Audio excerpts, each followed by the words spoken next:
Good morning, good noon, good evening.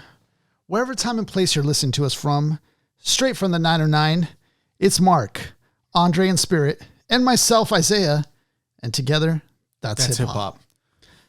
I was trying to think of different ways to start this off because we didn't have Andre this time. Yeah, and it's kind of like, is this hip hop or is it come sit with us? You know, I don't know which one it is. This is the hip hop spinoff of Come Sit With Us, our short-lived duo podcast that we did for the interim of the pandemic. Yeah. It was a good thing. It was a good 30-episode run of a podcast, but we're here for That's Hip Hop. But as you guys can see out there in TV land, we don't have our lyrical Sensei. Yeah, lyrical genius sensei, guidance counselor, Andre with us to give us the oracle, the historical oracle. But he is dealing with the backlog of stuff that he has to do for the lyricology side. So if you guys ever need some song breakdowns or any of that,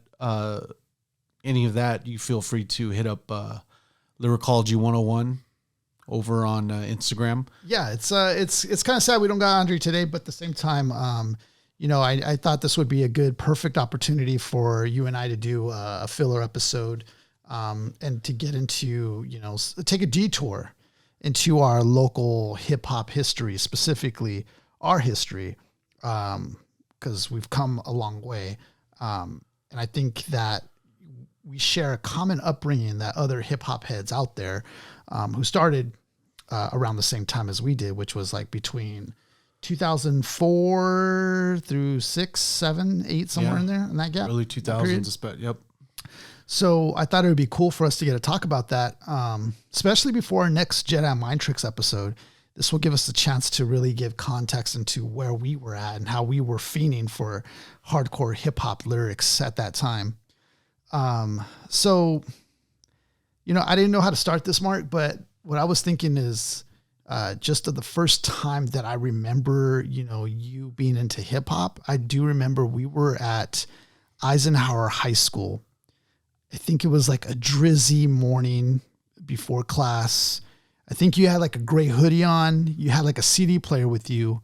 And I believe you gave me a CD full of just instrumentals. And you asked me to just check it out. And I remember one of those instrumentals was Passing Me by Far Side. I couldn't remember the other ones, but I remember you were just like already like there was something brewing in you with hip hop. That was like my earliest memory that I could think of with you. Can you talk to the audience a little bit about that? Like what place were you in? Cause this is before you've recorded anything. This is, before I've even seen you rap. Like where were you at that point? And this is high school.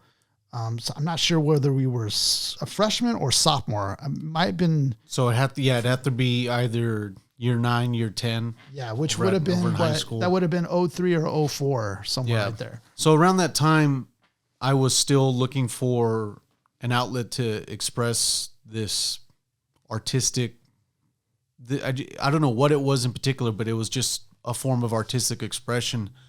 And I was in a position where, I was writing stuff. It was poetic, but I don't know if it was rap yet.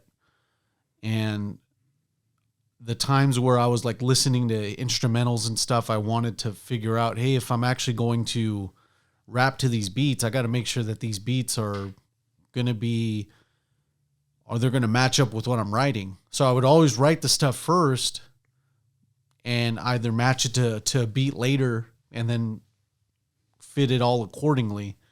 But even at that point, from the time that you mentioned the actual scenario that we were in where I handed you some instrumentals, probably had to be at a point where I'm still at a standstill on whether I want to decide to even jump into doing rap or even rapping like that. So at this point, I was being motivated by my cousins who, Hugo and Eric, that were heading up the Fontana Group Parts of Speech.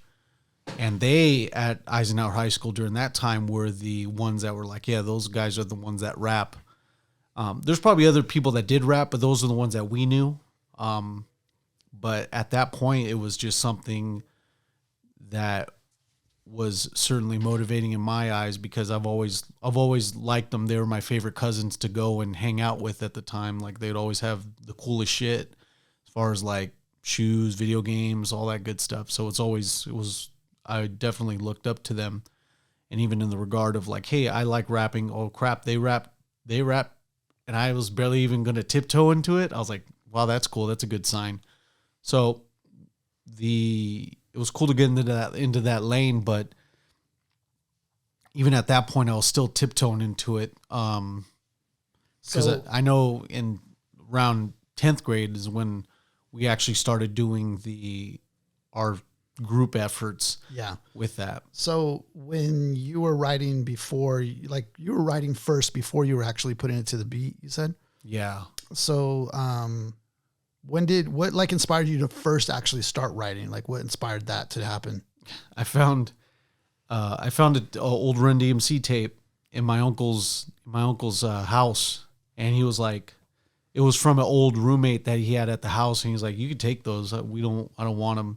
And there was a Run DMC tape in there, and there was a few other hip hop albums, but there was just like actually, you know what? It was Run DMC, and then it was a lot of rock. And then I do remember Joe Public. There was a Joe Public. They were that short-lived like rock hip hop group, but it was Run DMC tape. Most importantly, that got me into like listening to hip hop music, and it was Run DMC's self-titled album, just Run DMC, and that album to me was just eye-opening because it was easy to listen to. It was entertaining. It was as to me hearing it, getting motivated to write. It sounds simple is what I mean, to where I can say, wow, this sounds good enough to where even I can do this. Yeah. Very Very motivating in that respect. So that's when I would listen to it and at least write down the lyrics out, because there was no lyric sheet in those tapes. So what I had to do was actually listen to what they were saying and then try to write it, rewind it, write it down on tape. So I was being a straight nerd in that respect, but it was something that I would appreciate later because I would be like, oh wow, this is kind of like a cheat code to finding out their rhyme style, because you get to write it down, you get to learn from it, and you get to see, wow, these guys use metaphors, similes, and they're using the English language, and they're manipulating it in a way to where they can express themselves and, in a sense, create their own style from the English language itself. And it's, at that point, it's modern day poetry. It's what hip hop's always been.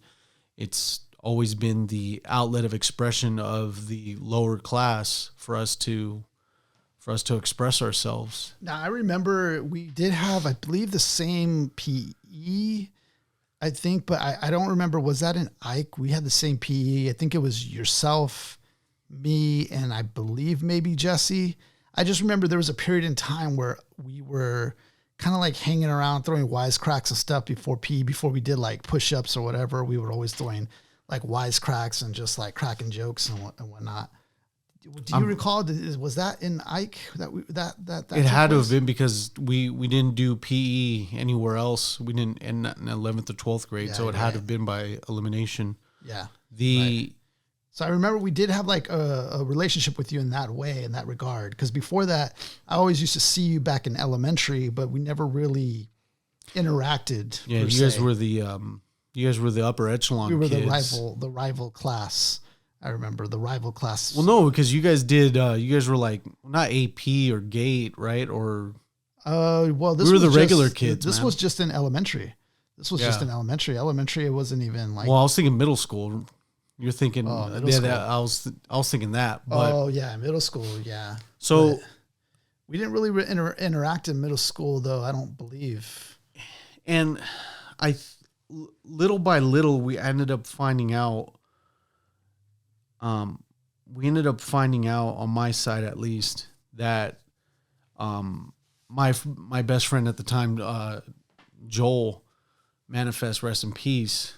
He was starting to rap too, and that started blossoming into, hey, me and him can do, like, we can rap, make music together, because I couldn't do it with self-find parts of speech. They already had their group. So I'm not going to go in and ask them, I was never that kind of person to even do that. So it was going to be me and Joel initially. And then Eric, Hirachi ended up coming involved as well. All we needed to do was find a studio to do it at. And then little by little, we ended up starting our group on our side, which we ended up getting Josh, Sleepy Hollow, and then we ended up getting the producer, which was Open Chest, which still, I like that name. It's like a reference to Alien kind of to me. And then we ended up having the group called the Lyrical Kamikazes. It was different. It was, the name was odd in its sense, but it still sounded kind of cool, and we, would say it off the jump. And we were trying to make tracks. So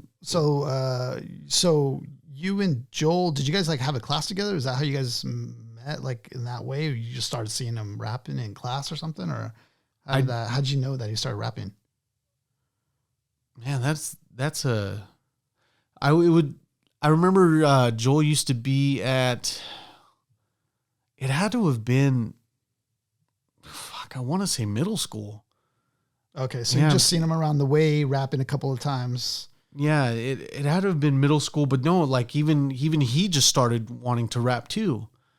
And that's where that started. But you're even throwing off a good question to me, because at this point, Joel didn't end up, I want to say middle school. Him and I ended up like really hitting it off. Because then we went to high school, and then we did summer school together. I remember I had to do summer school. I didn't even have to do it. Yeah. It was like the worst thing. I was like, here I am at summer school, and I don't even need it. Like, I literally had like 10 extra credits at the end of my high school run. Yeah. It was the stupidest thing. Anyway. So like on my end then, while you were forming the Lyrical Kamikazes, for me on my end, going back to the original question too, I mean, where did the origin story of hip hop start for you, where you were able to get this idea of like, hey, maybe even I can do this? So that started from middle school for sure. Middle school, then it led into high school. So from middle school, how it worked out was I was getting into making beats with pencils, and I was like, me and my cousins used to do that. Me and Nick used to do that a lot because he was a drummer in school. And so I would do it with him. And then I started doing it back, at middle school, back at Cole. And I don't know how it happened. Just some kids saw me do it, and they were just kind of like amazed a little bit. So I was just like, oh, okay, cool. This is cool. So I think it led to a point where I was doing it during lunch on those tables because they had so much bass. It was like you hit the right spot and it's like, boom, you got a lot of bass out of it. And so I would do it during lunch sometimes, and it would draw like a little crowd. And I don't know why. It wasn't that amazing. It's just making beats with a pencil, but for some reason it would draw a crowd. And then one guy out of the crowd, he was just like, I could do this better. And he was like trying to challenge me. So we made an agreement like, hey, we're going to both show up on this day, and we're going to battle beats. We're going to battle the beats. With just the pencils. Just the pencils. And I had a few beats, like already that I practiced or whatever. But I was just thinking at home, I was like, okay, so how can I top this guy? Worst case scenario. And so that's when I thought, okay, I'm going to have to rap. That's the only way to do it. Was there vomit on your sweater already? Yeah, at that point, I think I must have been listening to a lot of Eminem at that point. So I started to I didn't write down nothing. I just started flowing, like as I did the beats at home, just freestyling it. I started freestyling it, and eventually I did it enough times where I memorized what I was going to say. So I went back to this, this battle that we had set up, and sure enough, that kid was ready. He was ready. He had some beats lined up that would have killed me. And all like, I don't know, the whole lunch crowd was there as well. Everyone else knew about this too, this whole... Yeah. So there was also like a lunch lady who also was like refereeing it. Yeah. You guys got a lunch lady involved too? You guys she was like refereeing the thing. Goodness. So, so this guy, he does his beat. I do some of my classic beats that I just knew always killed and still did. And then he did one more beat and I was just like, dang, that dude got me. He got me. I'm like, because everybody's already hype over it. Everybody's like, oh, blah, blah, blah. So I was just like, okay, I'm going to have to bust it out. So I have no options. This has to come out. So I started doing the beat and I started rapping. And it was like I caught him so off guard. He had no idea what was coming. And he just was just like, he had nothing. He had nothing to beat that or to top that. And everybody else was just like, I didn't even spit a lot. I probably spit like maybe 6 to 8 bars. And that was enough though to carry me over where everybody was just like losing their minds because they didn't expect that or see that coming. And then, so that's how I knew like, you know, I could do this. I could actually rap. And so, some homies of mine were like, they wanted to like do whatever activity they could do to get out of class. So they volunteered to do this talent show. Had no idea like what we were going to do. In fact, when we got together to rehearse for this thing, so-called rehearse, we didn't do nothing but chill and just, I don't know, just BS. And so we finally, like maybe the last week we're like, okay, we got to really think of something. And so they were like, Isaiah, like, you know, they knew that I played piano. At this point, I was playing piano as well. And so I was already messing around with this like beat on the piano. And they were like, Isaiah, we're going to need you to like bust out like the piano and like do a rap. And I was like, that could actually work. Like I can see myself doing that. Maybe I'll just do the same rap, but I'll do it over this piano. And so that's what I did. And the others just became like my backup, like dancers or whatever. Oh, wow. And so we killed it. We killed it. Like, we asked some of the helpers that were there on the stage to like do the lighting and all that. And so they would like make the lights go black and like turn on the green and red lights at certain points. And it was just like, it just blew everybody away. But again, this is in middle school. It's not like this was like some like community event or nothing. This is just a little middle school that this happened at. Yeah. But from that point on, it gave me the confidence to like really try to do this. Or it gave me at least like enough word of mouth where the people knew that I rapped. So that's what carried over to high school. And I wasn't really rapping that much like in freshman year. Yeah, I couldn't even recall on my side when like you're barely. So I remember a key incident when I actually did meet Joel, and I did meet Joel in middle school.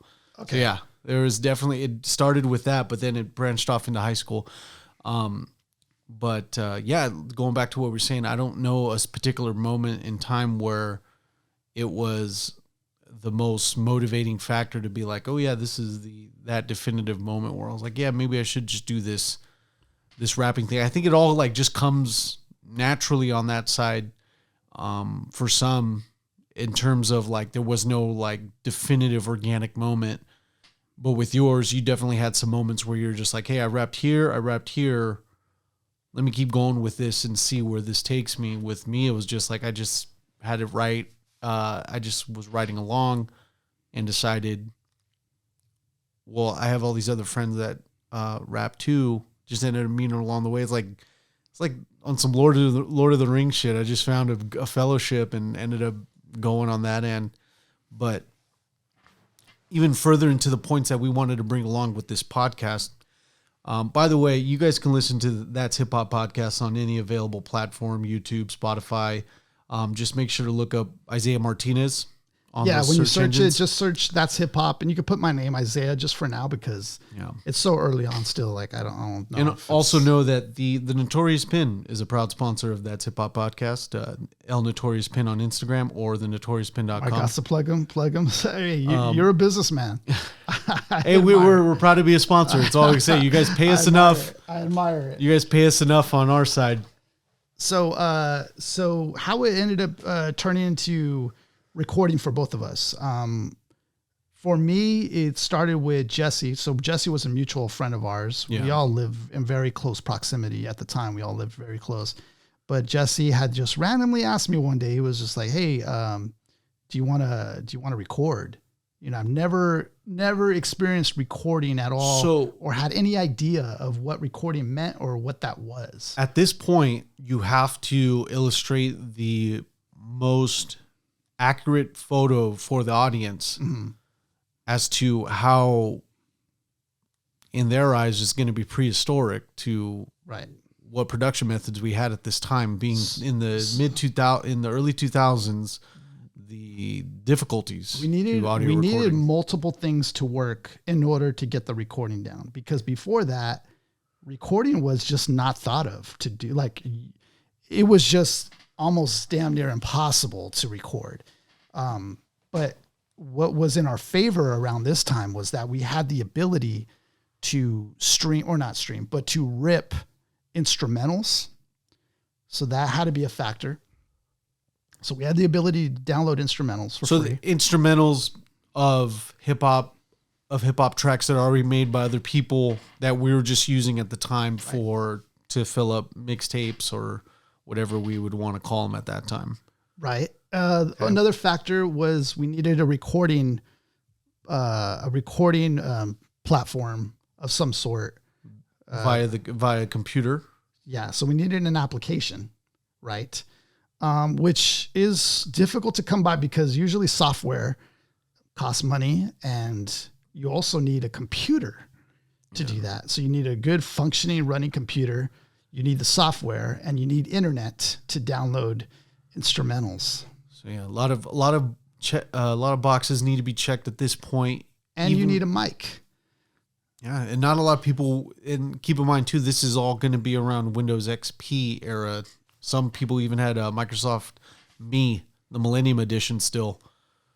So it was really a real fascinating technology we had at this point. It was kind of cool though, because it was so early that there wasn't as much red tape, where nowadays it's like there's so much more like copywriting and everything that you get, or you're just more limited, as far as you're talking about like in terms of distributing and everything like that. So it was so early on that it was more kind of wild, wild west. So even with all this stuff checked off, we still had to deal with the factors of the hardware is readily available to us in that sense where, hey, we have the hardware to get us on the internet. We have the hardware for us to take these, instrumentals and actually put them onto platforms on the computer. But now it's the hardware to record the audio that we're going to try to, for the rap songs we're going to try to make.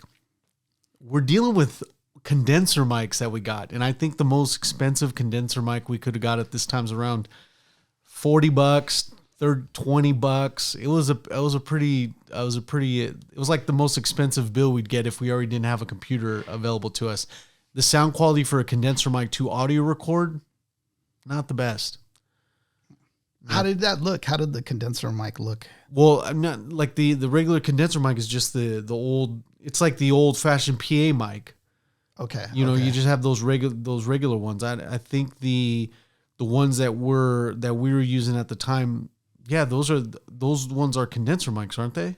They probably are. I just don't know how that looked. So it's just the regular mics that you'd see at assemblies. They're made to project. They're made to project the voice rather than actually get the soft tones of your voice and actually record them on a track. So you'd get like every bit of your sound that you're trying to push through, and it's the reason why they'd have those mics is you get everything that you're trying to like project out. I'm not an audiophile, as you could tell, but it's like you won't what you're hearing through the mic that we're talking about right now, I don't have to speak as loud. But with these mics that we had to project a little bit more. So what I had was different then, because I didn't have even that. It was just like a little, I don't know, mic that came with the computer or something. It was just like those little small pieces mic. Like just so the little small mics, just even just like for just a small microphone. Yeah, so that was what we were using. At the even time. on our side, even with the condenser mics, we even to buffer down the sound, we had to even put a sock over it. So even I'd hope we had a clean sock at the time too, because making those tracks, I mean, just imagine us all making up on the mic, like just imagine the microphone being right there. If we even had a stand, we'd sometimes have to hold the mic even to do that, but then we'd have a sock over it just to tamper down the sound. I would say anything but a sock. But if that's all you guys had, I mean, yeah, we had to do like it all boils down to doing what we could at that point. So this was the most accurate representation of like even early recording in the 2000s. I mean, there's going to be tons of people in the TikTok comments that are going to be like, yeah, actually, they're actually going to agree with us for once on some things. In this instance, they're probably going to flash back to the times where they even recorded their stuff. Mm-hmm. Some people may not even had Windows XP. Maybe they even at this point, we're talking like tape recorder, finding a way to even push that onto CD. That's a whole mountain they'd have to climb on that end. But there's going to be other examples, is what I mean. So did you have the production? Like, did you have any production at your own crib, or was it at a friend's house that you had? No, I was thankful at this moment in time from when I started rapping to when I stopped. I've never had my own equipment, never recorded at my house, never made a beat. I was just like one of the Forrest Gumps that just went along, record. Hey, we want you to record here. I'm like, I'm more than happy to go. And, I would be at the behest of people and their hospitality of just recording and stuff. But what is it just that you weren't really into the production side of it? Or was it just because it's a lot of different stuff that you had to like get, With our side, we didn't have a home computer for us till 2005, 6. I don't think. I remember like early instances. I was barely playing Halo on the PC, just way later than I needed to be. Like, so there was just, even when we started having the PC, I would just use it for video games. I would dump a lot of time into those games back then. And so, I mean, even if I had the equipment or whatever, I still wouldn't have used it for any form of, making music. Yeah. I would record, I'd burn the CDs, I'd copy CDs onto with, the Windows Media Player. But even with that, it was, I think that was the furthest extent I'd use the computer for like music capabilities. I don't know. I think mine was like a hand-me-down computer. It wasn't the best of quality. It was just kind of the regular, probably standard computer that was out at the time. They already had files on it. But my brother had always shown me like, yo, you put iMesh, put like Kazaa, put like, what else was out there? Napster, LimeWire. Yeah. Put it on there. And then that was like the fun part during those days, is because you can pretty much, see what's out there and download, all sorts of stuff you could download. But the thing is, when you download it, you don't know really the name of it always. Like, you kind of have to kind of guess, because you're really downloading it from other people. I mean, it was just file sharing. You're file sharing. That was it. So when you would download it, sometimes it might not be the file that you wanted. Sometimes it'd be the last file your computer ever loaded up. Yes. Sometimes it'd be a virus, so that's something that experience in itself was kind of cool though, because, not that I'm advocating for stealing music, but like those early days, everybody who had a computer was basically doing that and making CDs and making money off of it. As a matter of fact, I wasn't doing that, but what I was doing was searching for hip hop beats. That was my way to do it. I didn't have a car. I didn't have a means to go buy music at, you know, a warehouse or anything like that. So my means of getting to hip hop was through downloading it, you know, this way. And once I did that, that's when I started building my archive of hip hop, my library, if you will, of hip hop music, and started to really find it on my own. Because before that, it was really through the means of my brother. Yeah. You know, I listened to hip hop through him, but it wasn't really me finding my own hip hop that I liked. I remember even at that point, the person that threw me the life raft of hip hop music, and I didn't even know he even rose like this. The Demetrius Green. Oh yeah, putting his full government out there, but yeah, shout out to Demetrius. I remember that one time, dude. He literally had a spindle of like 80 CDs from 80 different hip hop artists. Dang. And I burned every single one of them. It took me like a whole 2 weekends, because I wouldn't do it Monday through Friday, but every 2 weekends I would just burn it, and then transfer them to my iPod. Dude, I was hooked up. I had a good phase of hip hop music at that point, and he didn't even have to do that, but he definitely hooked me up on that. See, I always saw him listening to headphones. I had no idea this dude was hip hop head like that. He's always been super low key, man. I swear he's always getting, but that's always been how he is, man. Yeah. But he hooked me up on my side with that. Okay, so that's something I'll never ever forget. It was like one of those things where it's like, dude, like anytime an act like that of a selfless act, dude, yeah, never he gave you his collection. Yeah, that's gave me a copy, which I'm sure he cherished. So then that took a lot of trust. You mentioned the hardware. We mentioned how difficult it was to even try to record tracks on it.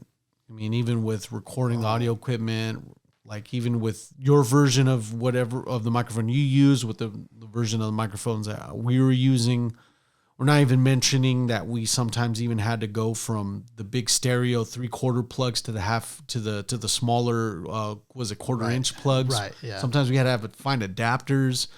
All this crazy stuff. Now, for the scratching, well, for the itch you had to scratch on your side with making beats. So, did rapping come along with that first, or and then making beats? Because I know that you making beats on the table is one thing, right? But did it go from beats on the table to you starting to rap, and then like when you're rapping, you're like, hey, I can also make these beats back on the computer? Yeah. So how did that evolution start? So the way that came about was through Adrian, who's still to this day making beats. You know, really, really talented fool too. Like, so anyways, let me go back to the start. This guy named Adrian Brook, he goes by A Brook now. You could probably look him up on YouTube, maybe. He, in his early years, I don't know how, he was just gifted with beat making. Amen to that. So I was fortunate enough to be in the circle because Jesse was good friends with him. That was one thing our group was really envious about, was that we had Adrian Brook in our back pocket. You guys had a guy who would make beats for you. Yeah.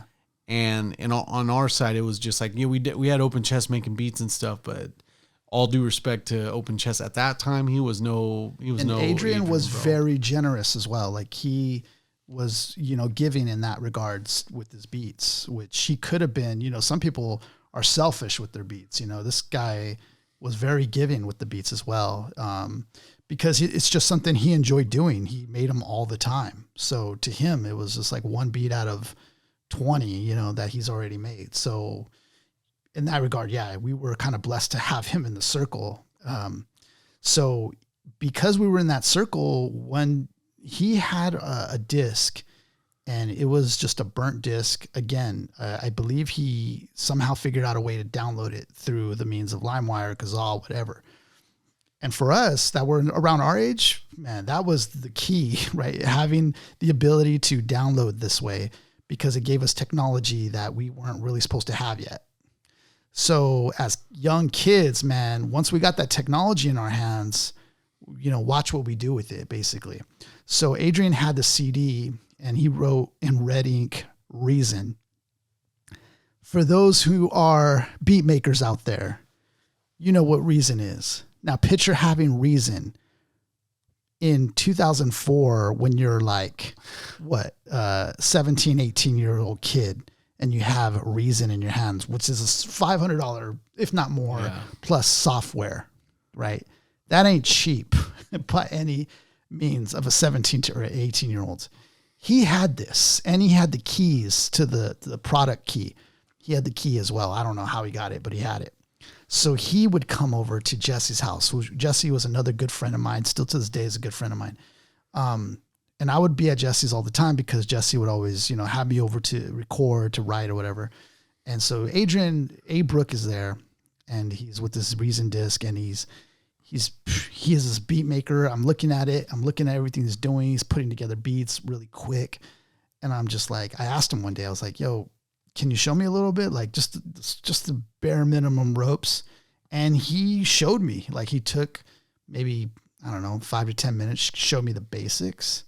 And with that, I just try to run with that. And it wasn't pretty. I put out a lot of beats. I was showing you earlier. They weren't good. I went through at least, 50, 60 beats that were sucky until it started to actually sound nice. Yeah. My cousin would be a testament, Daniel Garcia. He would be a testament because he was at my house a lot. All he would see me doing after school, just making beats 24/7.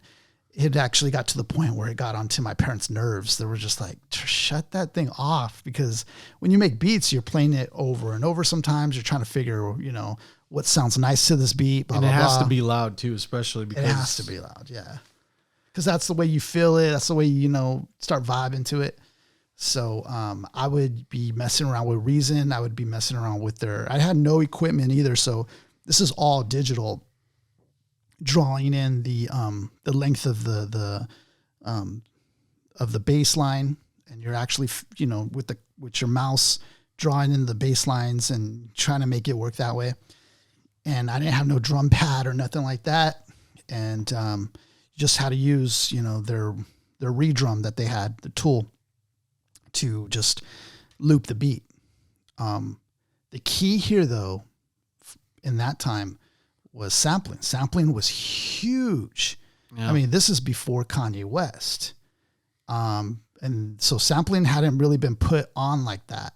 And this is why it's cool also to be talking about this before Jedi Mind Tricks, because Jedi Mind Tricks has a lot of samples. Yeah. So sampling, if you wanted to have a dope beat at that time, that meant you also had to have a dope sample. That's why I was saying it takes a couple of different things to actually make this all happen, because now in order to cut the sampling, you need a software that's like a recording software of some sorts. So that way you can actually chop up a sample, and we had what they call at the time, or even to this day, Cool Edit Pro. Yeah.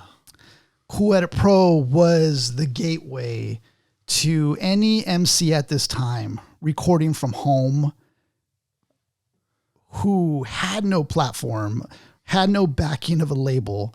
This is the rise of artists such as Benefit, the rise of these rappers that that were so anonymous, that came out of nowhere, that you would have had no idea, because they had this ability to record with these programs. Go ahead, Mark.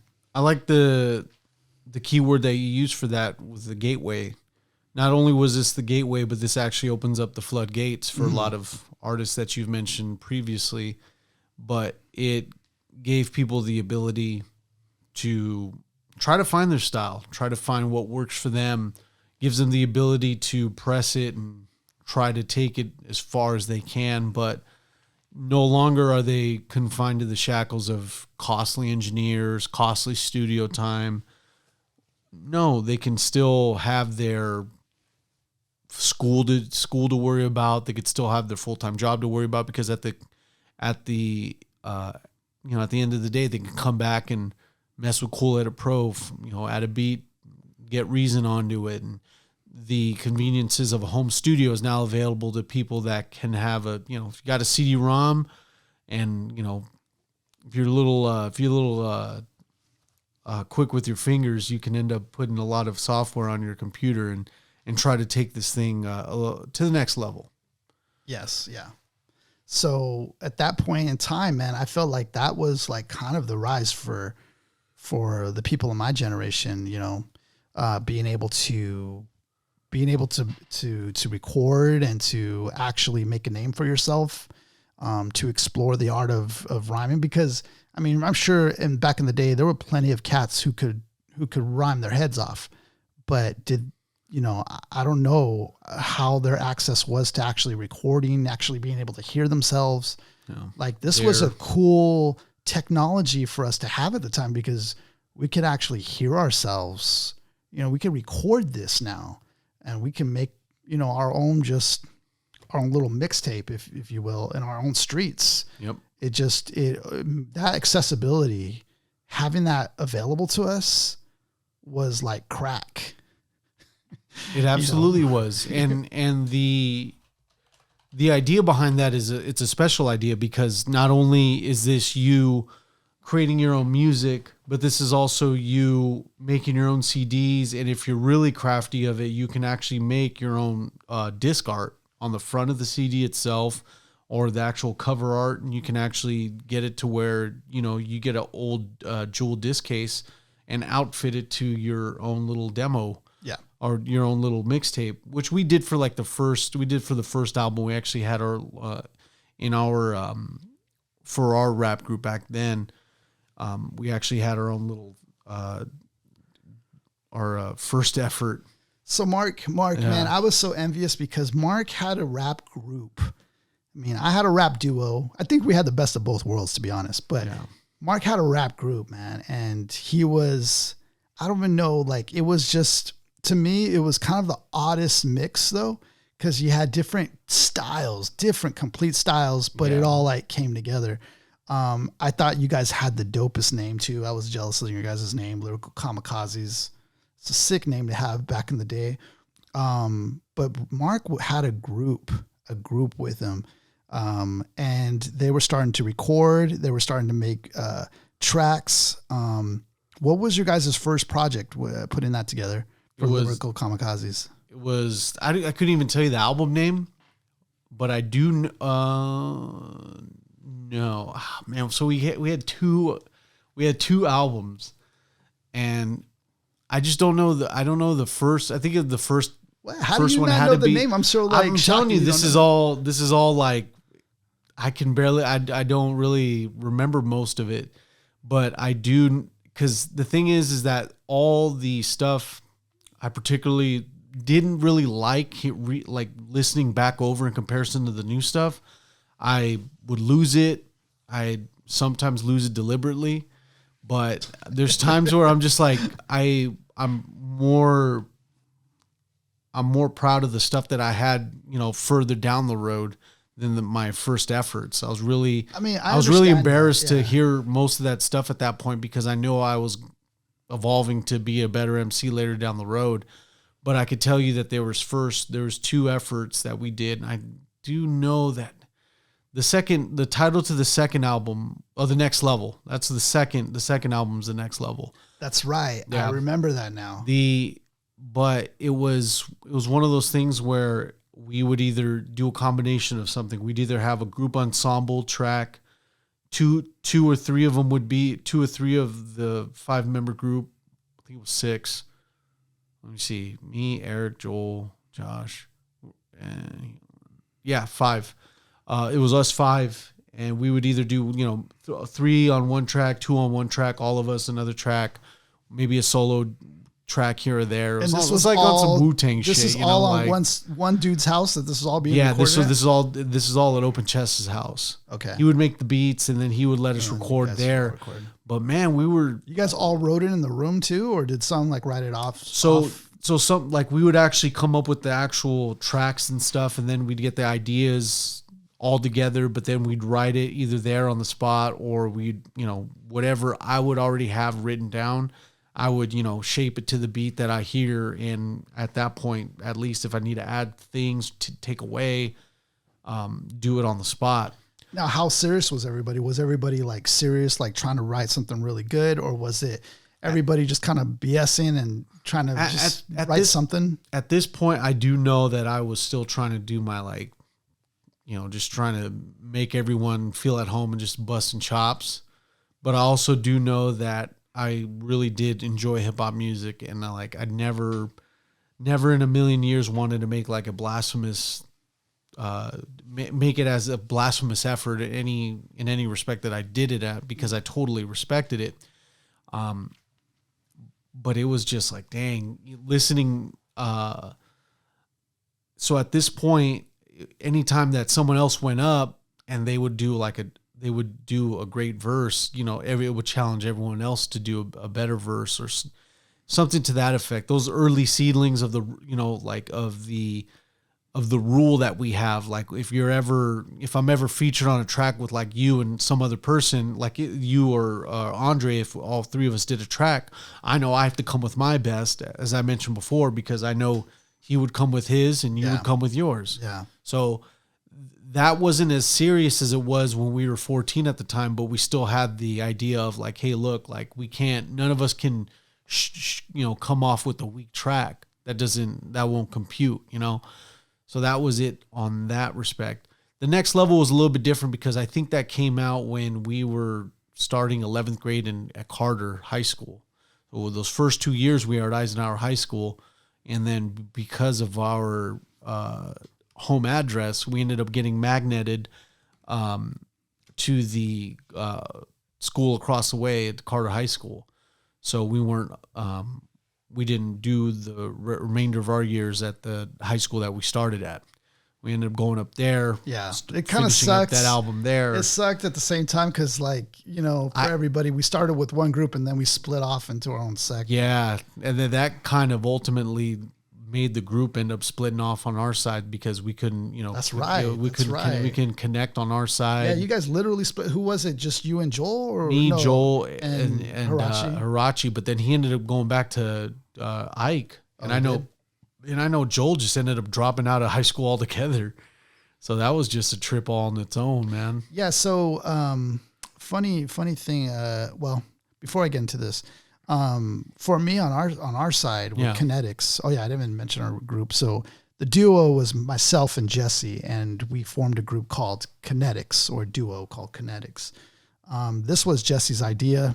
Jesse, I don't know what he was inspired from, but he wanted something kind of like scientific, and he landed on the word kinetics and just thought that would be a dope name.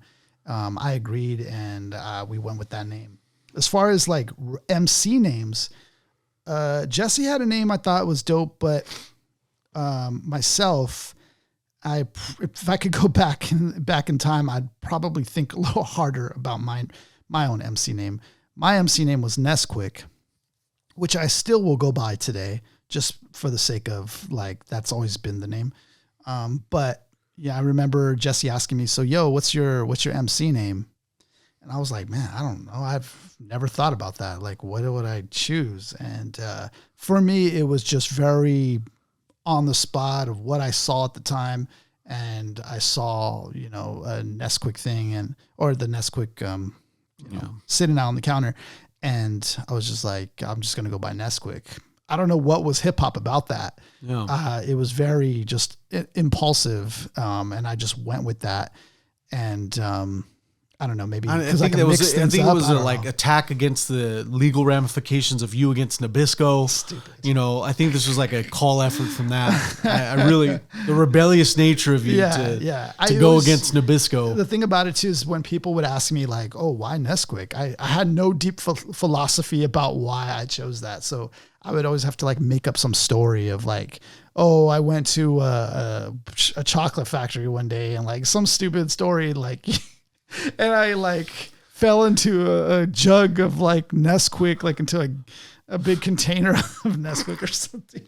What the hell? So you just take the joke or origin story. Basically, he fell. Yeah, I was. Oh no!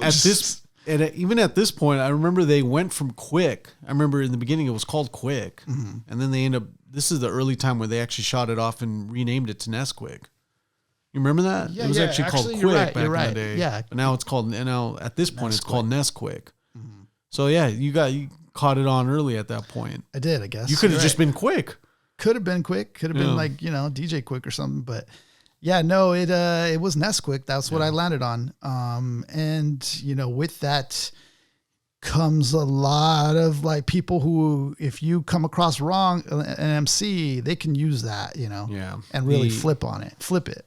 I love the fact that all of us on our side, on the lyrical kamikaze side, actually had dope MC names. Like we had, except for Eric's. Eric's literally is Huarache. Like, Huarache is the shoe in Spanish, and Huarache was taken from Nike as their new shoes, especially at that point.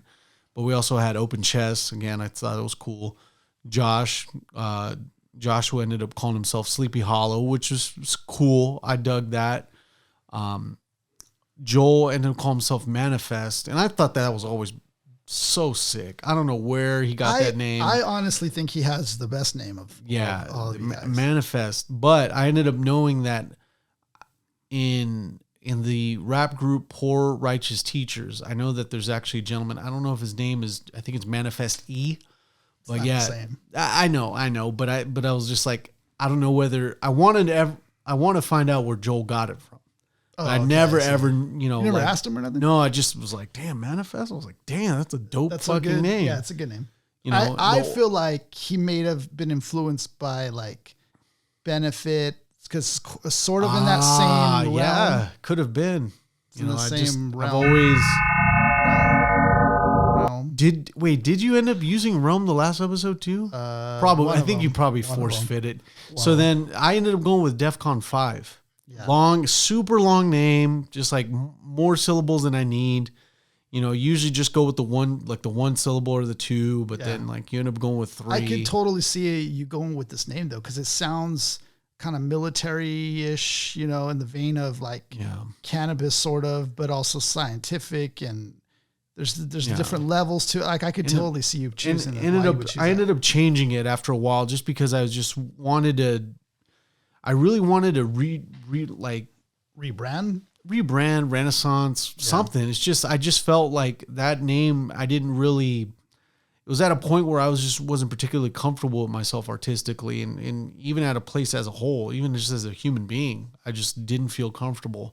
And like when I ended up going to like Mark F. the Realist, I was just, this is me, this is who I am. And like, I felt my identity was more aligned. Yeah, I just felt a little bit more in tune with myself at this point. This is like the early onset of like me actually feeling comfortable with like who I was, even as a person, artistically, etc. Right. But yeah, even for this time, if I can take the vehicle back to that DEFCON 5 again, as you do know, it's like the early. It's the first method. It's the first defense, the defense warning level that you get. Like if you go to DEFCON 1, that's where shit's gonna pop off. But DEFCON 5 is like the first. So I'm like the easiest defense like alarm system that goes off. You're a first responder. Yeah, exactly. I'm just the first level of that point. What's crazy, I don't think our audience really, really understands or realizes, but Mark was my arch nemesis. Like, I don't know if people understand that right now. Like, as far as at that point in time, like, I think we hated each other's guts around, the point in time in high school when the beef was hot, Yeah, it was, for us to like really boil down to it. I mean, it was just us just simply being envious at one another. Like I don't know what you saw in me that you were envious of, but I did see that. I was like, fuck, man, I don't play the piano. I can't rap. At this point, I just really didn't figure myself out. Like, and I was just like, damn, this guy has it all in spades. Like, and what the hell is he mad at me for? And there was times where like, even I would just like diss and clown everybody just because I was a shell of myself.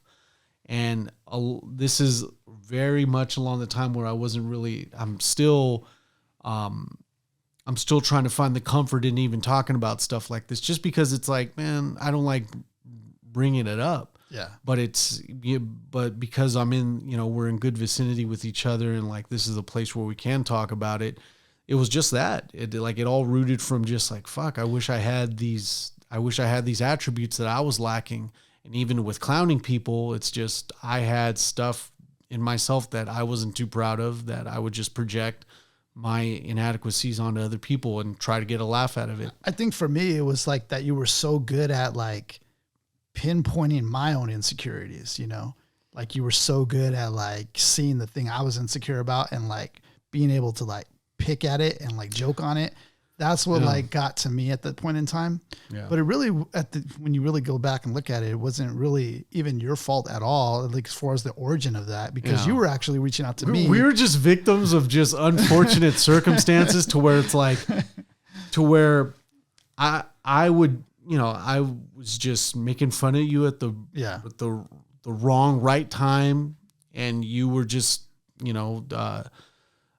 finding, just getting the worst of it at the wrong and right time, but I'd say wrong and right time because this still creates the timeline where, hey, look, man, we done buried the hatchet a couple of times off the jump, and that's where it's created the friendship that we got, Yeah, that's very true, man. And you're right. It was all over and really nothing at the time. It wasn't my idea either. I'm sorry to put Jesse out there, but it was more or less Jesse's idea because, rap beef gets a lot of attention, a lot of hype. And when we were all for a big gimmick, right. And all for a little thing, like, we were, I think we did like probably about 5 or 6 tracks. And then the last one, Jesse had this idea to add that in there, to do a diss, it wasn't like a shot at you personally that you did anything. It was more like, who's out here that we can do it, that's rapping. Yeah. To get people up to speed. So Kinetics makes their first album effort, and at this time to help perpetuate some popularity on their side and our side too. It's just, you guys busted off the first shot, no? Yeah. So they come with the diss track to us, and we end up listening to it, and we're just like, shit, there's no other option but to retaliate. So we ended up dissing back on our side. And at this point, it's like, man, like, the fuck do we end up in rap beef now? Like, it was supposed to just be about hip hop, and here we are, like, threatening each other, and it's on site. It's talking about, it's all of a sudden it's on about, site. It's like, it's supposed to be about this, bringing people together, and now it's like, damn, man, we got beef. We can't stand each other now. Like, we're trying to get ours and each other, like in the respects of each other and stuff. But and I remember when we did like that diss track to your group, Lyrical Kamikazes, I was listening to it earlier today because I still have everything. Like, I still have this one laptop sitting on the floor here that you guys can't see that has it all. So I have receipts of all like of the it. Ark of the Covenant it's just of Rialto history. Yeah. So hip hop music anyway. So I listened to it and I was like, man, I did like some of the weakest disses. Like, I think I said open chest, you don't want to see me because you can't beat me. That was it. That was my diss. That was my diss to open chest. I said manifest, you couldn't beat me on your best day. Yeah. That was it. That was the diss. Hirachi, the Greek, I think I went a little harder on him. Your rhymes are fatigue, mild and weak, or something like that. Yeah, that was pretty sick. Mark, I went a little bit more harder on Mark because I knew more of you, and so it was a little bit easier in that regard. Yeah. I just made a play off of your name and try to make something that rhyme, Mark, retard, I don't know. And then we said something about stick to comedy because that's all you got. Yeah.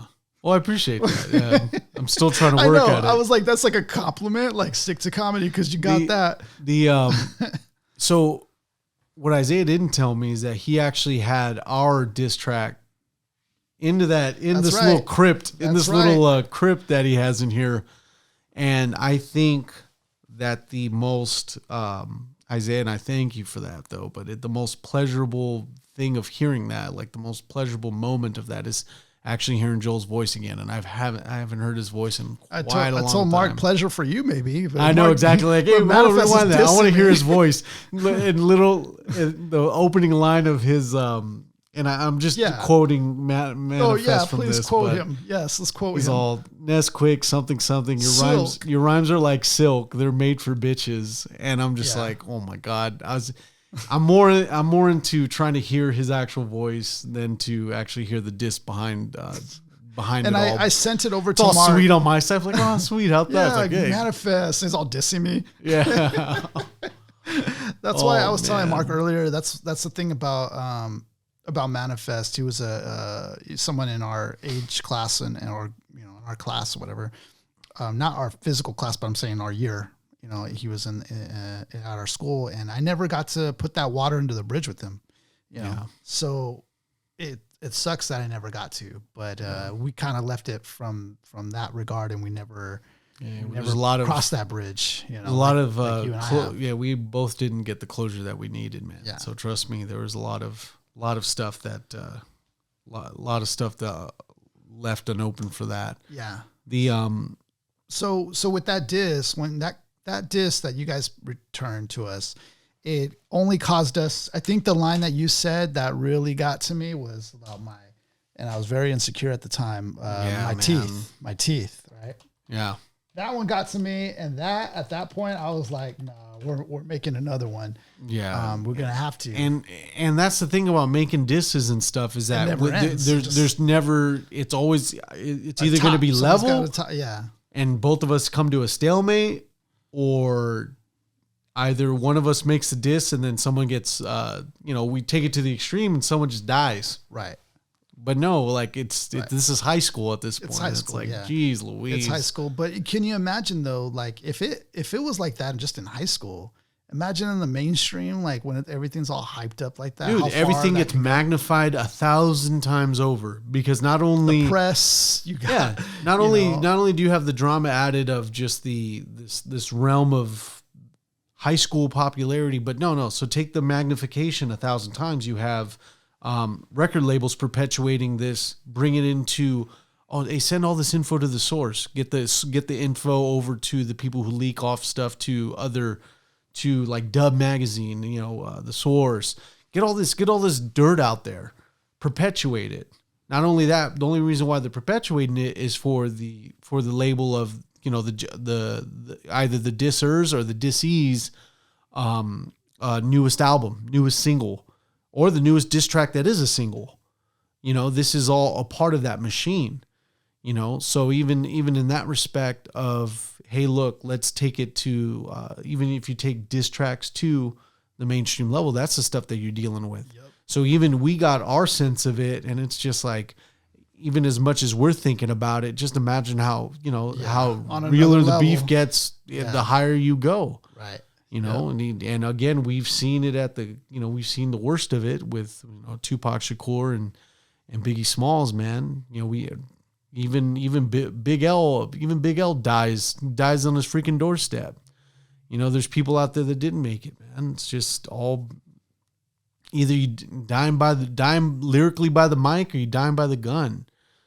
And I was talking about it with my coworker the other day, and I was like, you know what? Like, hip hop loses way too many people by the way of the gun. Like rock music, rock stars, you're dealing with like, different ways that they either old age or they go out with like, drug related issues or something like that. But damn, like anytime you go to like, hip hop or even to that sector, you're dealing with people just getting caught up in the wrong shit, by the way of the gun. Right.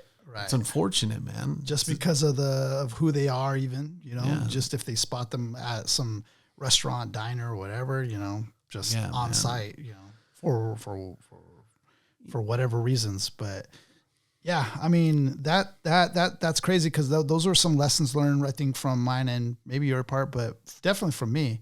In that regard, I learned a lot of lessons out of that, like just on what that can turn into or lead into. Because ultimately, I believe that it even led to a riot at our school.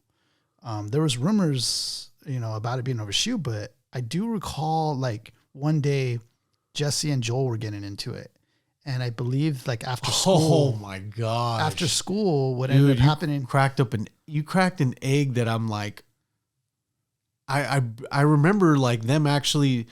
They were meeting up after school. The thing. Oh yeah, because one of them called it for after school, right? So Jesse, but this was during lunch. No, this first and it escalated. What ended up happening here first was, I believe they did talk during lunch or something. Like it got heated or whatever, but they ended up like some word of mouth got to Joel and to Jesse like after school, like meet up front, and so Joel was there with a bunch of his friends. I believe you were there as well, but a bunch of friends, Joel's friends. Joel is, by the way, black. I don't know if anybody knew that, but he's black.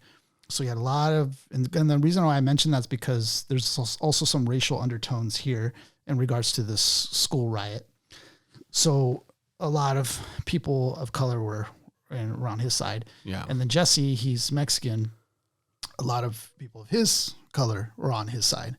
And you have two sides across the street, like basically just kind of like, I don't know, just staring each other down basically in a game of chicken kind of. Nothing ends up coming of it, but there was just a lot of like tension you could cut with a knife.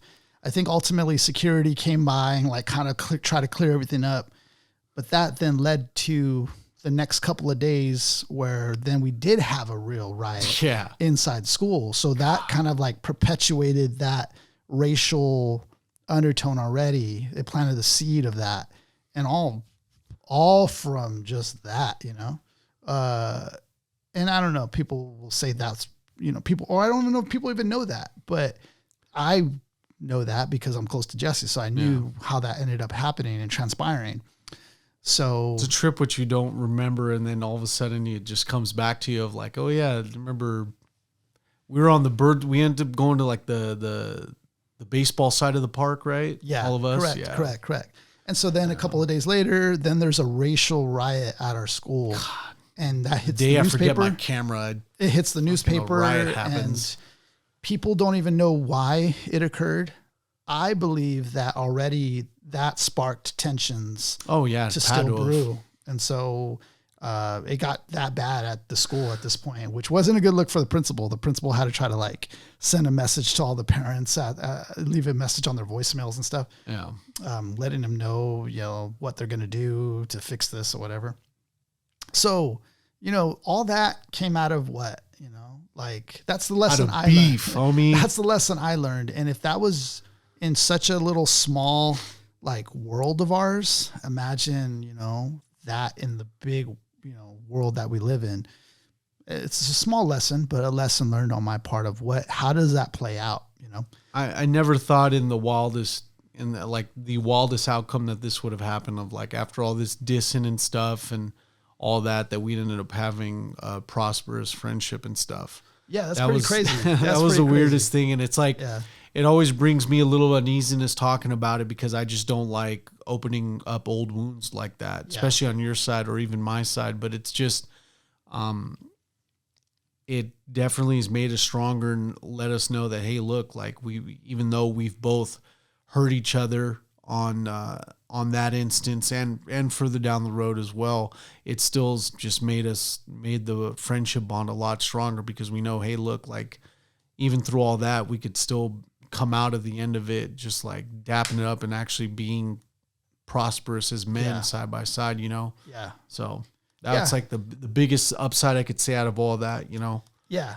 And, maybe even hip hop had something to do a little bit with it as well, because I know we both had a passion for that. And in some regard, I think, like you mentioned earlier, what was a key factor in it that helped the healing between you and I was us happened to be meshed in the same classroom. Yeah. And imagine like the tension between me and Mark was not good. And like, we're both now forced to try to like coincide or coexist in this classroom. Yeah, because we're like sitting in the same like they had us grouped up, not in rows, but like in quadrants, in square quadrants. And I'm in his square quadrant with Joel and all that. So now we were literally forced into either making it work or, finding a way out the hard way. And Right. I wasn't into that shit. Like I still, even as hip hop as I was still an honor roll student, still kind of smart. So I didn't want to. And I think what ended up happening was, there being a wisecrack either from you or from me or something like that. And that helped ease that as well, where we were able to then like kind of like laugh under our breath at either your joke or my joke. And I think at that point we just became more like, it wasn't like we were like cool or anything like that, but we became more like, all right, he's all right. Yeah. At the end of the day, he's all right. And I don't know, from there, I think just eventually we just hatched it like, and just said, yo, whatever that was, like, that's it. Like, yeah. Either spoken or unspoken, we decided to bury the hatchet on that. I think the ultimate way of like burying the hatchet was me putting you on film projects, and then you actually getting me on to like doing a track together too. So we were. Was Andre in that class, by the way? Was he in Mr. Doty's class as well? Yeah, dude. He helped also mend it as well. So this was one of those things where it's like, I knew Dre a little bit, right, and through Jonathan Ford, but then Andre was there. I was like, hey, Dre, what's up? Like, like he still remembered me. Yeah. I still remembered him. And then that's when, that friendship. Maybe Dre was the kind of like that catalyst, like between you and that I. Plus, then throw Joel Johnson in the mix, man. Yeah. It definitely spicing everything up. But yeah. Dang, that's crazy. So, and then we also had another class together, which is the class, Mr. Hoover's, where we really got to cooking jokes and everything. Like that didn't do anything for us lyrically. It just amplified our comedic value. Yeah, made us more smart asses. It just solidified our friendship, though, I believe. So from there, I did want to mention some other groups too that inspired us at the time. Early on, because go ahead. Early on, the group that like was always on the forefront was my two cousins, and then it's Tagalong, Table Salt, and Halogen. We were talking about this name Tagalong. Some guy's name's Tagalong, and I'm like, who? I asked Mark, who was Tagalong? Like I always heard the name Tagalong. I don't know who this guy is. I met that dude twice. I was like, I didn't even know of him except on the Parts of Speech album. There was the group Parts of Speech, and it was them. There was also a group that predates them that has a couple of my brother's friends on there. It's Trans Lou. Trans Lou used to do, I think they used to have like live instrumentation, if I'm not wrong. I remember seeing them perform once. Oh, I didn't know that. And it was something to behold, because I was like, wow, this is actually like live music, and the rapping. So I could be wrong as far as like in terms of what they'd like to present it as, but I do remember that there was live music while they were rapping. Okay. So that was one thing that really stood out. But then the next thing, I do remember Parts of Speech getting the big time gig at that the local Coffee Nuts or something. No, at the local Pharaoh's Lost Kingdom. Remember they were performing at Pharaoh's Lost Kingdom? I don't recall this. I don't recall. So there was like they're performing at Pharaoh's Lost Kingdom. So for the audience, Pharaoh's Lost Kingdom is going to be this big mini golf go-kart family fun center, and it looks that replicated the Egyptian pyramid and the Sphinx, both in the same. Right. So like it was both the Egyptian pyramid and the Sphinx, and it had a total blasphemous thing to the great city of Egypt, Giza, all that. That was hip hop though. Like that whole and that thing had sunglasses on it. That thing was sick, dude. Yeah, like that was something I would like be proud of. Like. That we had that around. Pharaoh's Lost Kingdom. Yeah, just all in the heart of Redlands, California. And it turned into a club. Turned into a club and all that. I think we had our.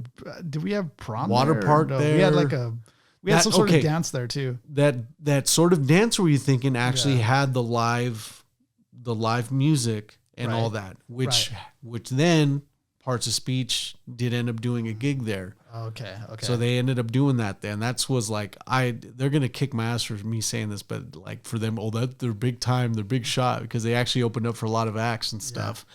But I do remember that, and being there to support them for that too.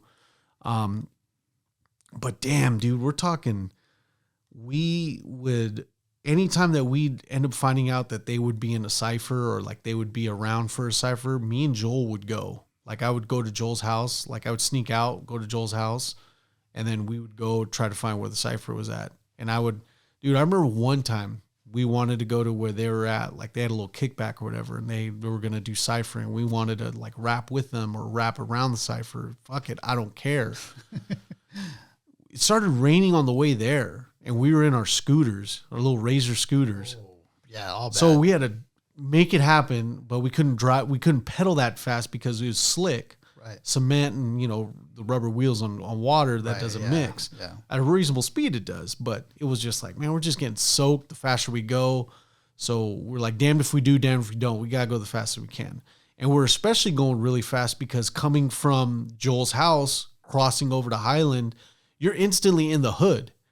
So I'm like trying not to get jumped again. I'm like, there's a reason why, like, we would just like take all these extra precautions. We want to be faster than anybody else. Like, it was just one of those things. So we end up going to ciphers and stuff too, to even just try to get these things done. Like, as far as like this need for hip hop, it was one of those. It was like a beckoning call, to get to satisfy this urge, man. It was nuts, man. I don't know. It was honestly like a fucking desire. Yeah. Crazy. So I heard parts of Speech on a CD. I don't know who gave it to me, but I ended up getting it and I listened to it and I was just, man, I was blown away because at this time they're fucking legit. Nobody I knew in my circles was rapping like that. And they just were like the cream of the crop as far as in high school rapping. Like that was they took their shit seriously, man. I was like, school. It was definitely something to look up to because they, the production was there. Each of them, their own respective style, their own. Yeah, Halogen, who was like, good God, far beyond with using these big words, and like, then you had Table Salt, who. Man, you should have seen him in a cypher back in the day, bro. Very good flow. He could freestyle. Then you had Selfie, who seemed like the heart of the group. Seemed like the heart of the group. Who was like the core of it, And then you had like guys like his brother, Lugnut, I believe it was, and then Tagalon. Was there anybody else in that group? Does that cover it? To my knowledge, I think that's it. Yeah, I think it's in. So they had a beef of their own. So they were beefing with one of my friend's brothers, Efren's the Architects. Brother. Yeah, the Architects. Yeah. So he was beefing with Melee, Malesio, and they put out a diss track. I believe it was Malesio put out a diss track first. Yeah. Right. I didn't hear that, but total respects to both of these groups as I'm talking about them. But he put a diss track on them first. I'm not sure on who specifically, but Selfie and his brother Lugnut respond to it. And they're rapping on, remember the guy Adrian, who I was telling you guys about, who makes beats all day? They spit on one of his beats. Oh, yeah. And that combination is a deadly combination in high school. Yeah. You do not want to run into lyrically. And the beat, I think Adrian sampled the Beatles, like some sample that included a very violent violin. Yeah. Dude, that beat set that up. That beat set that up for like whatever comes on this next. It's about to be the end of you. Yeah. Lugnut starts off the track very heated, and he just goes in on Melee. I remember they showed me that track like even right hot off the presses, and I'm just like, holy crap! They told him not to share it or whatever. I'm like, bro, you got my word. Like, I'll let this blow up when it needs to blow up, but damn, like you guys like obliterated them. There's no coming back from them. So it's like the first time I heard that, I was blown away. Like, Adrian made this? Are you for real? I was like, yeah, he made this. I was like, dude, how the fuck? Like, I was really surprised of the production value of that because it was just like the beat was on point. The beat was so far ahead of its time. I listen to it till this day. I have it on I showed you it earlier. Yeah. And that just is a testament to like how early on, how hot that track was. You catch if you ever have the instrumental to that, dude, you got to legit like just fine tune it a little bit, but that beat's honestly worth money. Straight up. For reals. Like that, I can picture being a real like album, and like they can really cut a rug. 100%. So that comes out, and then Hugo caps that off with the acapella verse at the end. Yeah. And just goes in talking about some whatever drama between them and a girl or whatever. And he just murders that track at the end, kind of like an Eminem style. I don't know if he was influenced by him or not, but it sounded like that. So that inspired me, because I heard that joint and I was like, I need to get better ASAP. That's the best part. Yeah. And that's the best part about groups like that, because they end up setting the precedent to what you need to like what you can identify the flaws that you have in comparison to them and find ways to get better. Yeah. And you need groups like that, because if all of us at one point are all just level, we all think we're, just, the top at the top of the summit. No, like we're glad to be in a position where we had people to look up to like that. So that way we can actually like get better on our weaknesses and stuff like that. One of the other groups I want to mention, and we mentioned Architects, we mentioned Parts of Speech. One of the other fine groups out here in the midst of the time was a group called Regime. Probably one of the dopest names. One of the dopest hip hop group names. They were their own thing. They were all dope. One of them is my good friend from elementary school. From kindergarten. He knows who he is. Rico. Yeah. The real name, who I know him by, Hector Rivera. John Twan Rivera. He went by the name at the time Cannibal. And man, dude, he was hungry. So was Philip. Philip was another good friend of ours, and he went by the MC name Inevit. And man, these two together, lyrical, two dope MC names. Two dope MCs. And I think he had also his other friend, Sosa. I'm not sure if he was related to him. I can't remember. But Sosa was also a really good MC who rapped with them. I don't know if you recall him or not. No, I only remember he rapped in Spanish and all that too. Yeah, I remember Cannibal and Inevit. That was it. This fool rapped in Spanish with them, and I actually have him on one of my tracks. Oh, he's all from Florida though, right? I don't know if he was from out of state or something, but he was down here for a time. Oh, okay, being. Got it. Okay. So he was down here for a time being, but that cat could rap too. He could rap too. And they also had one more guy named Bloodshot. Bloodshot, he had a dope voice. He's from San Bernardino. Dope voice too. And he also had some like just some things he would write. It'd be like, dang, who thinks of that? So these groups were our local hip hop groups at the time. And I think it was just kind of one of those things like, we'd see them put out something and it would be like, okay, I need to put out something now. It's a fantastic example that you do bring up though, too, because what we have now is the idea that hip hop the fact that hip hop is so readily accessible to people that they can actually start making the hip hop groups that we end up talking about now. Like, so with the added convenience of all this technology being available on computers, now you could see how easy it is for several rap groups to end up branching out and creating their own identity. But that's a good example. Like, we just named like 4 different rap groups then and there. I know. I think about it like for our audience, think about when you were in high school. If you're around our age or if you're even younger, did you guys have any rap groups in high school that you remember that were, recording at the time, or maybe they still record? I don't know. Like, I'm interested to see that in the comments though. It's going to be funny because either it's like rare in one occurrence, or it's just like, man, our high school's flooded with rappers, man.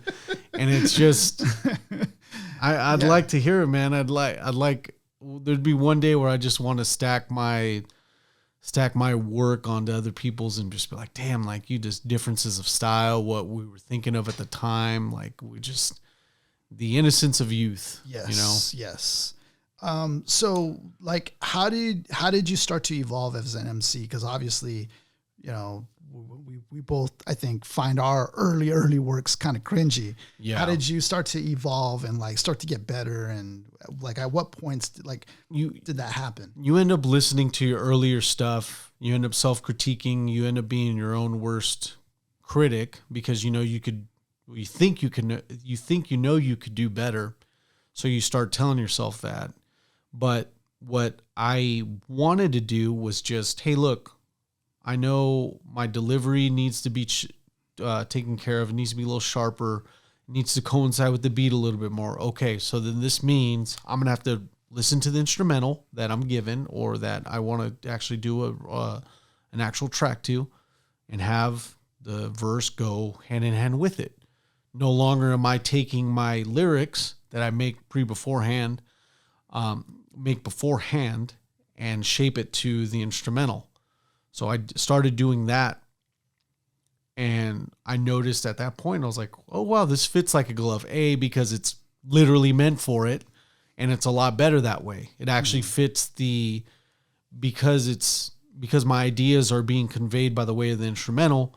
It's, hey, look, the stuff I'm actually saying actually flows with this song. It's more like tailor-made now. Yeah. So I ended up taking a more serious approach to it and just like figuring out that writing on the spot, not that it's easier for me, but I felt that, hey, look, it's going to be a better payoff when you actually rap it. Do you have that one track that like you think was where you turned the corner?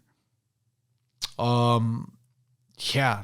I'd like to say that my last 2012 effort album, the demo disc, I'd want to say Neglected Intelligence. There's a song there. It's with Binary Star's instrumental Reality Check, where I wrote it and I looked at it with 100% confidence and was like, this is probably gonna be the best verse that I can ever write. Because I looked it over, rewrote it, and just listened to that instrumental. All the stars for that aligned because I knew that instrumental I didn't want to fuck with because I had too much respect for Binary Star and that instrumental because I know they came off on that. And I know I can try my best to come off as much as I can on that instrumental in hand as well. So there was a lot riding on it. So I knew that first verse, what did I end up saying? It was, as the universe grows, this song was made in intervals to prove that the lyrical is way beyond the mystical. For millennia, I was told to never write this, but now there's no one left to disprove my hypothesis. What I drop by law includes a force of gravity mixed in with the Beethoven kind of masterpiece. So there's just stuff in there that I'm just like, you're dropping bombs. It was exactly like that, but I knew that what I was up against in my mind. With Andre or? No, like with just the instrumental. Because I was just thinking about Binary Star's verse on that. Yeah. Plus also the fact that you have Andre at this time in 2012 was like coming into like Super Saiyan form. Yeah. Like here I am with like my Destructo discs, you know, I'm like Krillin at this point, right? I'm like badass myself. But like as I turn the corner, Andre's like, like starting to glow and shit. Right, and I'm like, dude, I'm proud of that guy so much. I'm proud of Andre because it was just like, he was getting it. He took off, man. It was fucking scary. I was just like, dude, how the fuck are you coming with this stuff? Yeah, like, I remember he was like, I parked my sign in a park full of lions. Like as soon as he started saying shit like that, I'm like, there's no stopping him. I was just like, there's nothing that's going to stop him. And it's like, once you start hitting that stride lyrically, like with just multis and stuff, you don't want to stop. Mm-hmm. And you only want to get better than your previous work. So you're already just like shooting, you know, you're already shooting like on light year speed. You're gone already. So it's like knowing that I also had he was coming up next on that, bro, it's like Yeah. I was all the more motivated. And that's why I tell people all the time, it's like, dude, I get no better than how I was in 2012. Like, demo disc is, I could just dust my hands and say that was the best I could give. And I'm like, I really would like to give hip hop another effort, but it would have to take something like that to convince me, like something like the demo disc to convince me. Yeah. But that was the time to answer your question. I was like, dude, that track, that verse, the time I hit the stride, and I was just like, perfect. That was just going to be to me, it was the last hurrah. You know, like I loved rap music. I love coming on features, even post that, but it was just, I had to evolve even into a different light, you know, into different life beyond making music, you know? Yeah. So that was it. I'm going to be putting that on the show or somewhere to link it so that people can hear it, because you guys are going to enjoy that treasure. That treasure is legit, especially that track you just mentioned. I think that's probably my favorite one out of all. How many tracks did you guys do? 10? We had like, I think it was like 8. It was a tracks? good 40 minute little detour into finding out what we were trying to go through lyrically. Yeah. I want to ask you, with the same kind of question on your side, do you feel like what would be the time where you felt like you hit the ground running and like, wow, this is where I'm at. Like I can, There's a definitive moment to yeah, where you can pinpoint. I have 2 tracks where I knew I turned the corner. One instance was on the second album we dropped, which was Unraveled Minds. And I'll put a link to this as well, even though it's very cringy and I don't even like, showing anybody this, but I'm willing to do it just so that way for those who want to, you guys can. But this is where I actually turned a corner. And I'm being very open with that, even to show people that. But I turned the corner on track, I think it was track number like 12 on that one, where it was talking about Christopher Reeves. I forgot what we said. I forgot the name of it, but something's talking about Christopher Reeves. That's the first instance where I actually, because before that, what I was doing was I was recording and like punching in every line. Yeah. So I would record, I would say this one line, blah, blah, blah, blah. And then I'll pause and I'll write the next line and punch in and do that. And so with people that don't know what punching is, punching in, that's going to be where, let's say I have 2 bars. I like the cat. My cat is fat. So I like the cat, and I'll stop, let that record. Like, I like the cat. My cat is fat. Yeah. And then you would actually stop. I like the cat. Stop that. My cat is fat. Would be the time where you record from that point and finish it off. Exactly. So instead of doing that whole 2 bars, you would punch in at the end of the first one and at the beginning of the second one. Yeah. Okay. Now, mind you, too, for the audience, what's kind of funny is that we recorded, actual CDs, and we had the cover, like how you were talking about on the CD, the album artwork. Yeah. Album artwork. And like, I've luckily found this one day, like recently in the garage, probably like a year or 2 ago. And I was like, that was like the holy grail to me, because that brought back so much memories. I haven't heard it in like, I don't know, 10 to 15 years. Yeah. So right away, what I did was I burned it onto a computer and I uploaded it onto a Bandcamp. So oh man, I got everything like historically loaded onto Bandcamp. So it was number 12, Unfavorable Situations. Yeah. Okay. Yeah. Unfavorable situations set you up for arrangement so that we could mess you up and leave you handicapped or something like that. So that one was the first time I actually wrote down like my full 8 to 10 bars or whatever, 2 verses for that specific track. And it was able to like lace it down in one take for each of those. That's when I noticed, okay, I turned a corner here. Cause before I was just punching in, and my raps were very silly. And up until that point is when my metaphors and stuff was starting to actually be more like legit. So that was my first turning corner. And then the second turning corner was a project I did with a group called Slaughtered Youth. Crazy name, Slaughtered Youth. And we did a track, and this is the MySpace days. So we were able to upload our music pages, and we had, our tracks loaded on our page, right? Yeah. And that was a cool thing to have at the time. Like our own individual artist page. Yes. And so one of the members of this group, Slaughtered Youth, they reached out to me and they were like, yo, can you feature on this track? And this is kind of crazy now that I think about it, but they were like, yeah, we live in Riverside, da, da, da. So I went down over there to Riverside, and, it was like 2 dudes that were like, yo, what's up? What's good? Blah, blah, blah. Very hip hop, as hip hop can be. He had like a studio built in his room or whatever, and a booth and all that. And so the first thing is I give him this beat I made, and this one's called March of Madness. I gave him this beat, and they played it, and they were like, man, they were just going off on it. Like, yeah, this is it.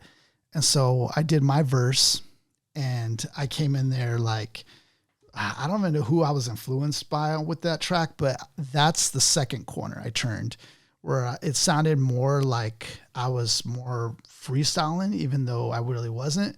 Like it was written, but I guess I sounded more like Wu-Tang, if anything. That style, like kung fu-esque style of rap, You took a lot of it paid a lot of homage to Old Dirty Bastard at this point. I did, around so this is kind of like you finding a sense of your own identity. And at this point I know that this is where everyone just tried to do some solo shit. Yeah. Because even with me, in 2008, I pushed out one just mixtape. I was like, let me just do the fucking weirdest name, the Catskill Calamity mixtape. It was a homage to Catskill where Mike Tyson was training. But it was just it was dope though, dude, because I remember listening to that in my car and listening to it through, man. I felt, this was your project. This was your thing. This was your baby, Yeah. And props you got your message out. Props to Selfie's younger brother, my other favorite cousin, Edgar Sosa. He helped you on that project? He did everything. Oh, really? Like I'm always going to be, again, super thankful to I didn't know that. He took his time, recorded, laced it, everything. Wow. Did all of it. Wow. I all he did was show up and record, say hi to my auntie and my uncle, and that was it. And recorded. He's like a little beast in himself, huh? Dude, he was nuts. Especially at that time, he was super hungry, just making tracks and tracks and tracks. Even he's doing his thing still today too. But even at that point, man, he was a dog with big paws, man. Right. I was really, really, really proud of him that he was like coming to his own, like finding his form so early. It was cool to see him like that. After this point, I wanted to mention that I did take a hiatus or I went into obscurity for a minute too, because from hip hop, from rap, from all that. And that's when I just took, going to church more serious. Yeah. We both ended up taking a route that same way. Yeah. So, yeah, and I believe the reason for me was because, at this point we were doing shows too. So we were doing shows, opening up for different like rap groups and whatever.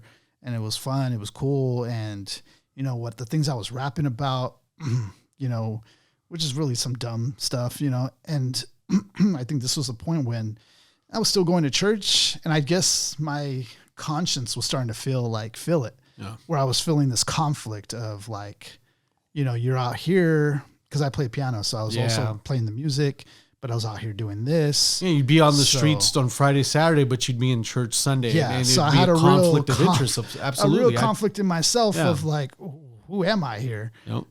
So I more or less aligned that to being true to who I was in church. And I had to step away from it for some time being. And I think we did some tracks that were actually, and you would see it on the page I have loaded, but we did some tracks actually that were like about God, more or less. We did a few. If we would have kept going, I feel like we could have probably did a project of our own, but I think, I don't know, something just got in the way of that happening. But so I took a long break. So now currently, I'm trying to make ground for that lost time. And that's, I think, what the current album I'm working on is about. It's about making up for that lost time Yeah. you know, picking up the pen again. It's like going back on the canvas. Yeah. That's essentially what that's about. So that's like a project that's I don't know what it is in me that makes me want to do that, but I feel like this is How would you describe that feeling? It's kind of like unfinished business. You know, it's something I feel like that's just in me. It's a message. It's kind of like my memoir. It's, you know, my kind of my like life's album. I feel like I'm working on, and I'm there's a couple reasons why I'm doing it. I'm doing it for my hood, for Rialto, you know, doing it for my friends, doing it for family, like just, you know, for myself, for God. Like there's just a couple of different reasons why I'm doing it. And it's all because it's just a message that I feel like I need to express creatively,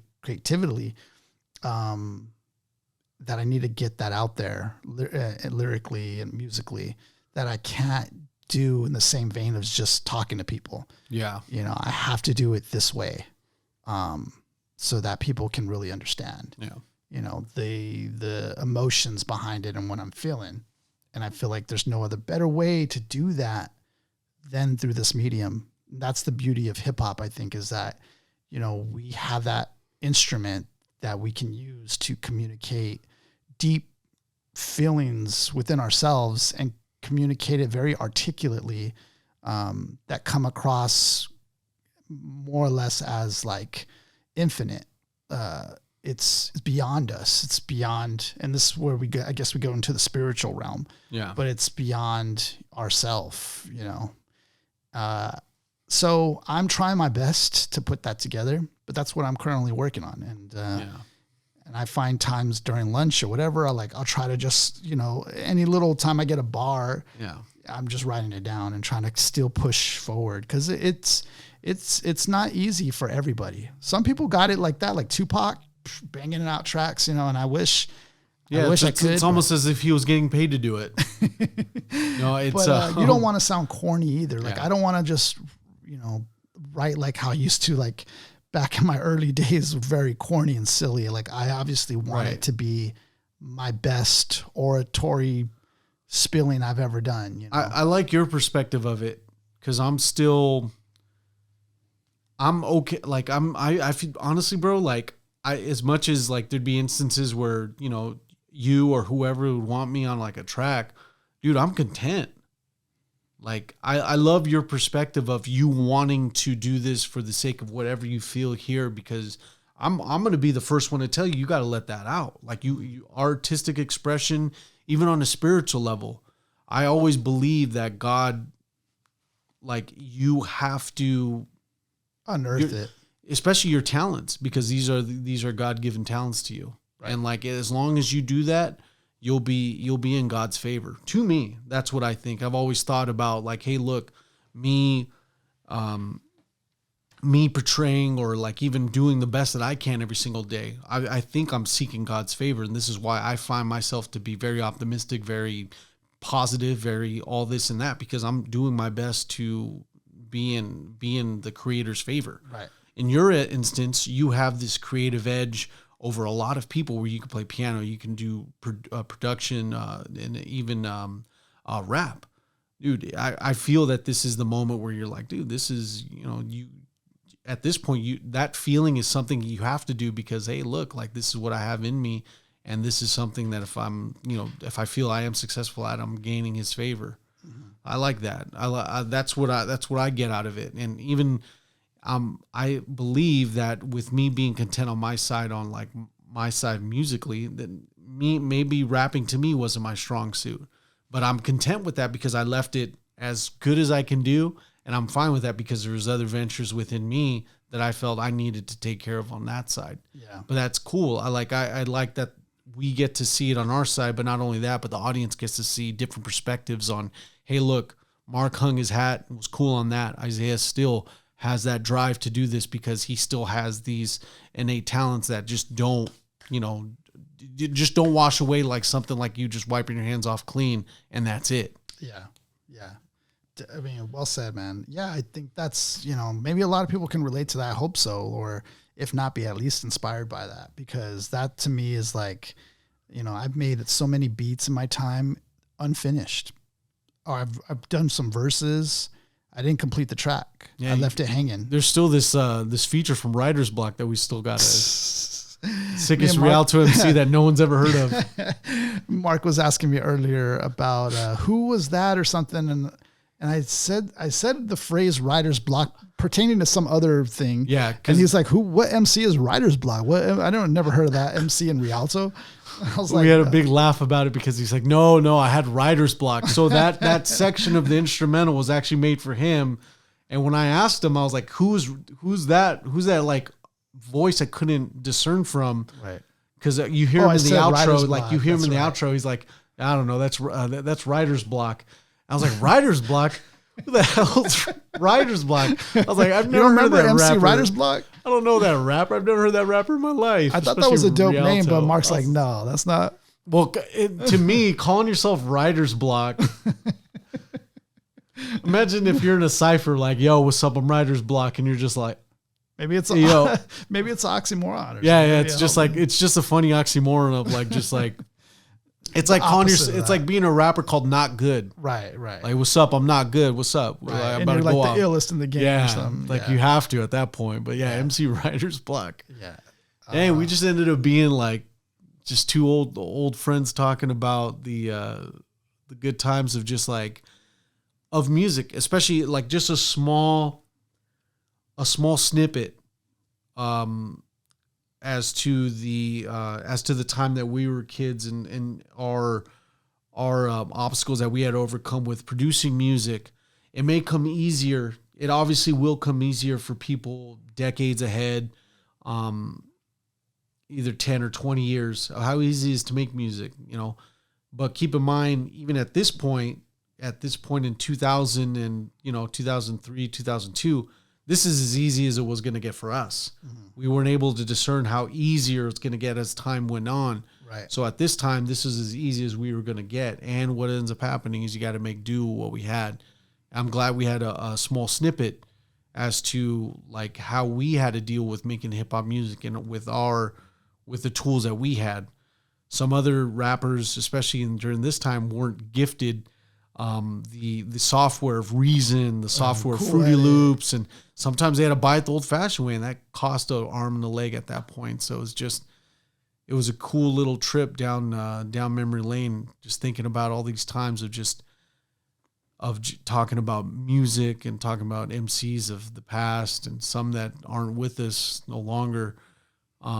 Yeah, Philip as well as Nevitt, part of Regime. He's no longer with us as well. But his last days, man, this dude was still rhyming, still rapping, still kicking the freestyle. I rapped with them probably at least within the year from when his passing. Yeah. Cool cat, man. Ill rhyme sayer, dude. Like, and he's younger than us, actually, younger than us. And he's gone, and I see his image on social media still. And I'm like, dang, it's just crazy, man. It's just crazy how time is so short, but you have these good memories of, your friends, or rapping with them or, just kicking a free with them. Like, yeah, it was it's those moments in time, where even with the people gone, still their voices echo in eternity if we're able to keep their audio. And that's the thing is we have a lot of his audio too. I know Philip made a lot of albums, made a lot of tracks, man. Yeah. And he has all that somewhere stored on the internet. I think he had a SoundCloud. I even have a little bit, I think, of the Regime album on this link page as well on the Bandcamp. So I'm going to definitely link both Mark and Entre's stuff. I'll link some of my stuff, even though it's very cringy. But it's all. Yeah. Give me a moment to re-edit the Bandcamp on our site so we can charge $45 for a download. No, I'm just kidding, guys. So I mean, I think this is a perfect, lead to the next episode that we're going to drop with Jedi Mind Tricks. Oh yeah. Because this was a time when we were really fiending for hip hop. And you heard Mark talk about, pedaling to just get into the cypher, or us just, wanting to record and download samples and instrumentals and, start making our own stuff and mimicking, some of the underground rappers who are out there. Jedi Mind Tricks is underground, and well, to me, it felt underground. Yeah, at that time, you're talking they dropped early 2000s. You're thinking of that was their reign. Violent by Design was 99. That was 99. But by the time it filtered down to Tibetan us, Black Magicians. Yeah. Oh well, no, that was Visions of Gandhi. That other album. That one's a classic. But see, even though like Violent by Design dropped in 99, it didn't get to us because I wasn't able to get this album until I was able to download it for free in 2004. So I got it super late, but when I heard it, I was just new to you. It was new to me. Exactly. It was fresh to me, and inspired probably a lot more cats out there. Yeah, there's different cats out there too, like Immortal Technique. Yeah, we haven't the whole been Cage, Necro. Good Lord, a lot of these underground. We'd have to put a disclaimer before we even cover anything. If we covered Gory Days, good Lord, that'll be fun. So it was good talking with you, Mark, on going down this memory lane. I thought this was just, one of those kind of special episodes to chop it up with you and talk about those times, man, that are still precious to me, and how I became so passionate about hip hop, how you became so passionate about hip hop, and just a cool little story for those who didn't know Mark and I's history and, kind of where we came. Yeah. So, thank you guys for rocking with us. We really do appreciate you guys. Next week, we'll be dropping an episode about Jedi Mind Tricks, so stay tuned for that. We all went to an event of theirs not too long ago, so we're going to talk a little bit about that as well. Yeah. So I hope you guys take care. Much love. Peace. See you guys.